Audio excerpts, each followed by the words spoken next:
ان الذین یخشون ربهم بالغیب، لیکن فرمایا وہ لوگ جو اپنے رب کو بغیر دیکھے ڈرتے ہیں۔ ایتھیس کا سب سے بڑا اعتراض یہ ہوتا ہے کہ خدا نظر کیوں نہیں آتا، وہ آ کے بتاتا کیوں نہیں ہے کہ میں ہوں، وہ خاموش کیوں بیٹھا ہے؟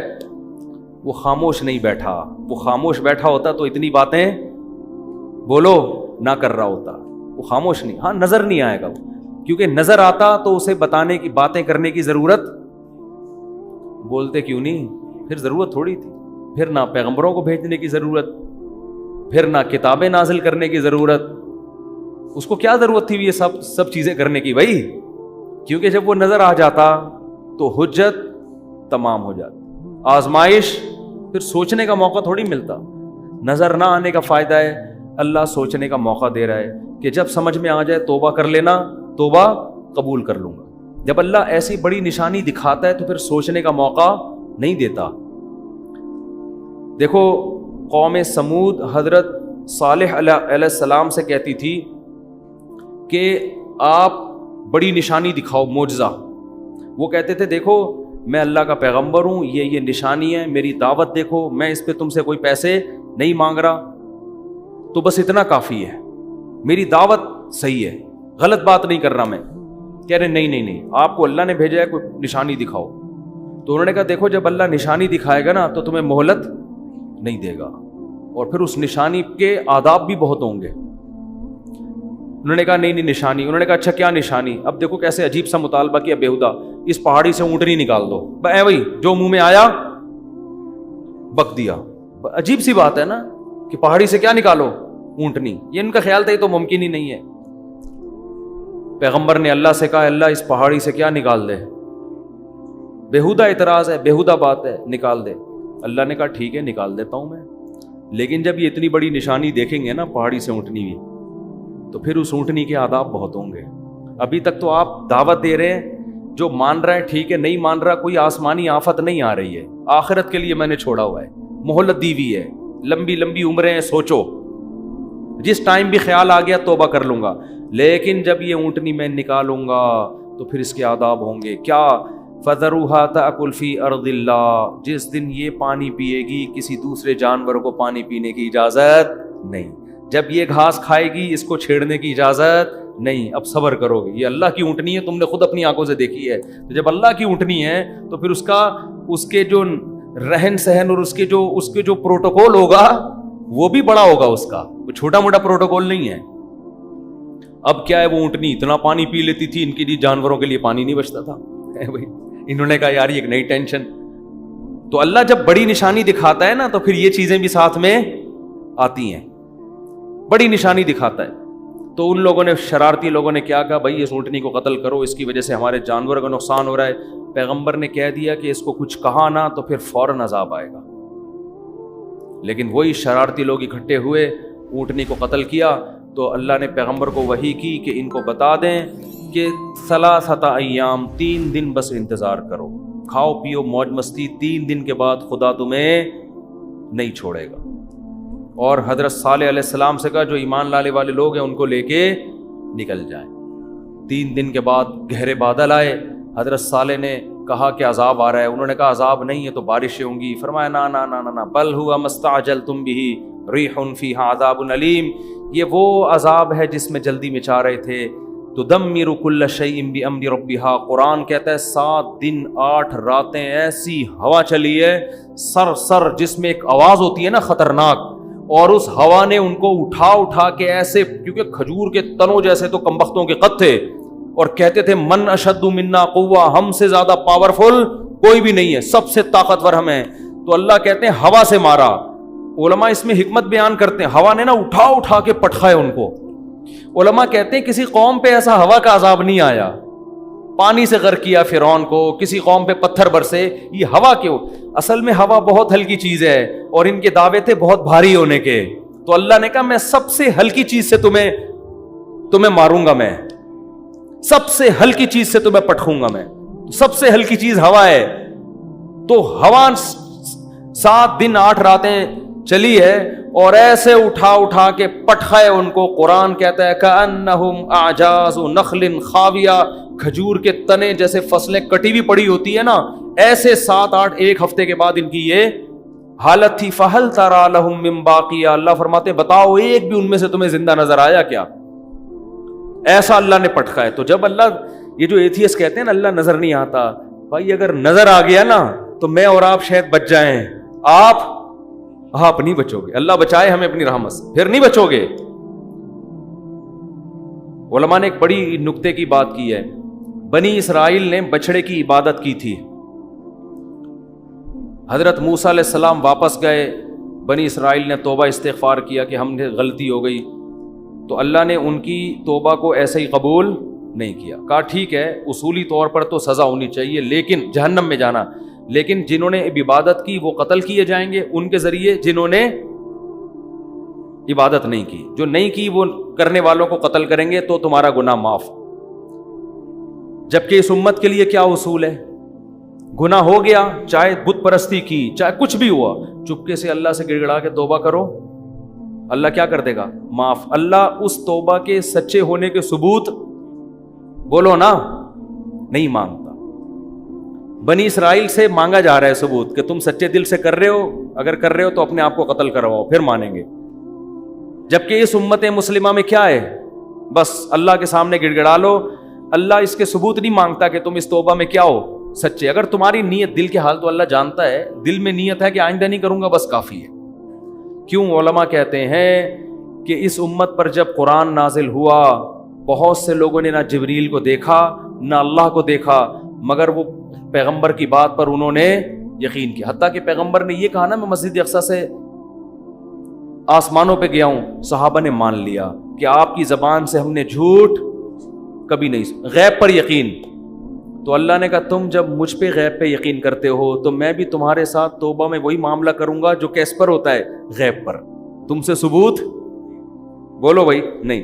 بنی اسرائیل کمبختوں نے کیا کیا تھا, جب موسیٰ علیہ السلام کو تورات ملی ہے, بنی اسرائیل نے کہا ایسا یقین نہیں کریں گے جب تک اللہ کو اپنی آنکھوں سے دیکھ نہیں لیتے. اللہ نے کہا جب تک مجھے دیکھا نہیں تھا نا, یقین نہیں کر رہے تھے, تو میں بھی تمہاری توبہ کے سچے ہونے کے ثبوت جب تک دیکھ نہیں لوں گا اس وقت تک تمہاری توبہ قبول نہیں کروں گا. جیسے تم ہو ویسے ہی ہمارا بھی تمہارے ساتھ معاملہ ہے. تو جس کو اللہ جتنی بڑی نشانیاں دکھاتے ہیں اس کا معاملہ اتنا ہی کیا ہو جاتا ہے مشکل. تبھی تو قرآن میں آتا ہے کہ جب سورج مغرب سے نکلے گا, حدیث میں آتا ہے, قرآن میں بھی اس کا تذکرہ اللہ نے کیا, اشارہ دیا, حدیث میں تفصیل ہے کہ ایک وقت ایسا آئے گا کہ اللہ سورج کو کہاں سے نکالیں گے؟ مغرب سے, اور وہ مغرب سے نکل کے جب زوال تک پہنچے گا تو دوبارہ مغرب میں ڈوب جائے گا.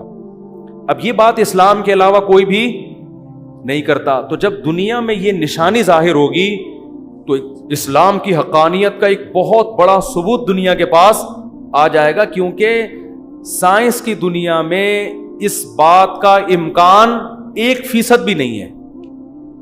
کیونکہ سورج کا مغرب سے نکلنے کا مطلب کیا ہوا کہ زمین الٹی گھومے گی, اور سائنسدان کہتے ہیں الٹی گھومنا تو دور کی بات, زمین کی اسپیڈ میں تھوڑا سا فرق آ جائے نا تو ہم سارے جیسے ایک لٹو پہ گھوم رہا ہو اور وہ گاڑی میں اسپیڈ سے جا رہے ہوں اور بریک لگ جائے تو سارے کھڑکیوں سے باہر ہوں گے کہ نہیں ہوں گے؟ ہے بھائی, کار کی اتنی اسپیڈ نہیں ہے جتنی کس کی ہے, زمین کی. زمین اتنی اسپیڈ سے گھوم رہی ہے, یہ رک گئی تو ایسا نہیں ہوگا کہ ہم آرام سے یہاں بیٹھے رہیں. آپ سب اپنے سسرال پہنچ چکے ہوں گے اس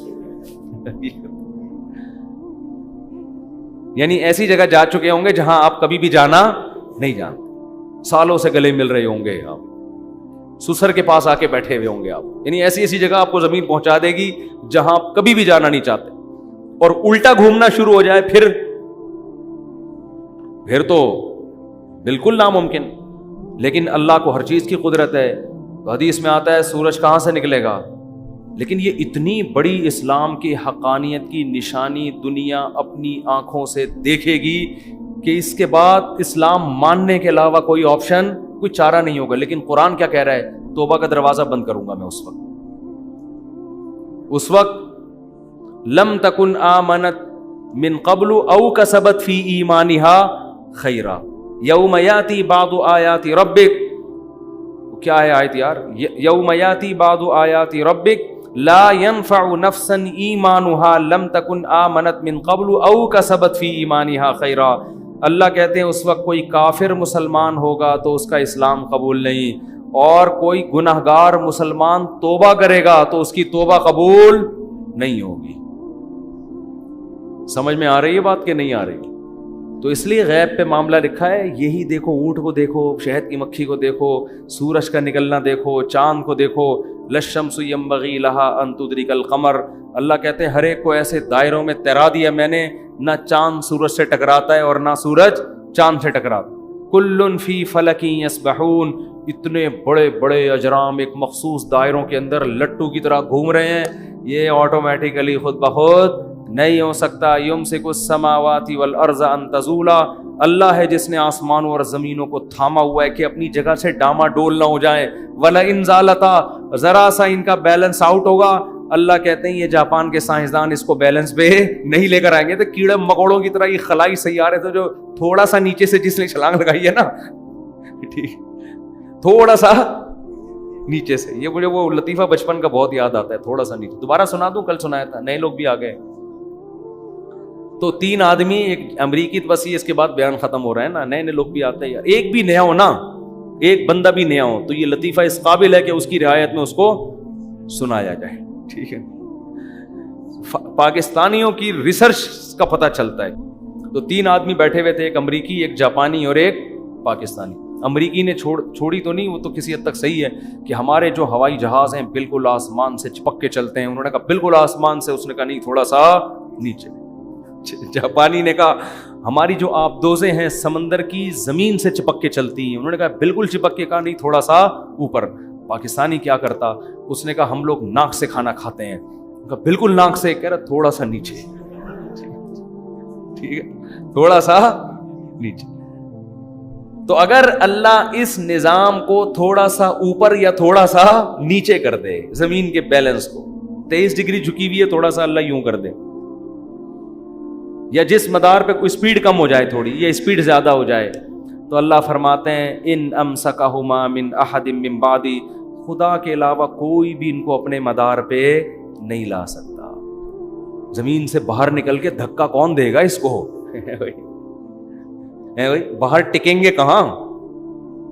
کون باہر جا کے؟ تو ہماری جتنی ترقی ہے نا، کچھ بھی ہو، یہ آٹے میں ذرہ ہے اس کائنات کے مقابلے میں، یہ کخ بھی نہیں ہے۔ ایک سونامی کا طوفان یہ سب کچھ ملیا میٹ کرنے، یہ سمندر 3 گنا زیادہ ہے، یہ تھوڑا سا اوپر آ گیا تو ویسے ہی سب تیر رہے ہوں گے یہاں پہ، کچھ بھی نہیں ہے۔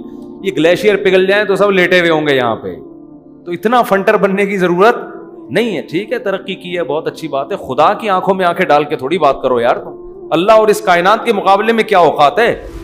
سورج جتنا ایندھن ایک دن میں خارج کر دیتا ہے نا، ہم ہزاروں لاکھوں سال میں بھی ہمارے جہازوں میں اور ہمارے راکٹوں میں اتنا ایندھن خرچ وہ سیکنڈوں میں اڑا دیتا ہے، اتنا ایندھن خرچ کر دیتا ہے، وہ اتنے اللہ کے خزانے ہیں، اور جل رہا ہے کیسا تکے کی طرح ہمیں پکا رہا ہے، سورج جو ہے جلا ہوا ہے، اور صبح صبح اٹھتا ہے اور ایسے تپاتا ہوا سب کو نکل جاتا ہے، کوئی کمی اس میں نہیں ہو رہی۔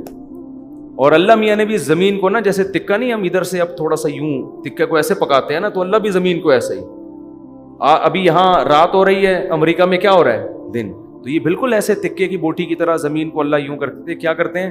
گھماتے، چلو بھائی اب ادھر والے تھوڑا سا انجوائے کریں سورج کو، وہاں والے سو جائیں، اب تھوڑا سا ادھر والے انجوائے کریں۔ اب ناروے والے پریشان تھے، وہ تو کنارے پر ہیں، تو اللہ نے ان کو کسی اور طرح سے گھما دیا کہ تم نے 6 مہینے دن کے مزے لیے ہیں، اب 6 مہینے اندھیروں کے مزے لو، اور ادھر والے روشنی میں آ جائیں گے 6 مہینے کے لیے جب ادھر اندھیرا ہوگا، اور جب ادھر روشنی ہوگی 6 مہینے کے لیے ادھر کیا ہو جائے گا؟ ہر لحاظ سے زمین کو نا بڑے طریقے سے سورج کے گرد بالکل جیسے تکا پکانے والا، سوراب گوٹ کی بوٹیاں پکانے والا نہیں، ادھر سے، اور مرغیاں جیسے انڈے کو سے رہی ہوتی ہیں ادھر سے، اب تھوڑا سا ادھر سے اور چوزا نکل آتا ہے، تو یہ بھائی خود بخود کوئی بھی سسٹم نہیں ہے۔ ذالک تقدیر العزیز العلیم، قرآن کہتا ہے زبردست غالب بادشاہ ہے جس کو ہر چیز پر قدرت ہے، العلیم جس کے پاس علم بھی ہے کہ کس وقت کس کو کہاں سے تپانا ہے، ٹھیک ہے نا، کدھر سے گرم کرنا ہے، کدھر لائٹ پڑنی چاہیے، کدھر اندھیرا ہونا چاہیے، کدھر گرمی ہونی چاہیے، کدھر سردی ہونی چاہیے، پورا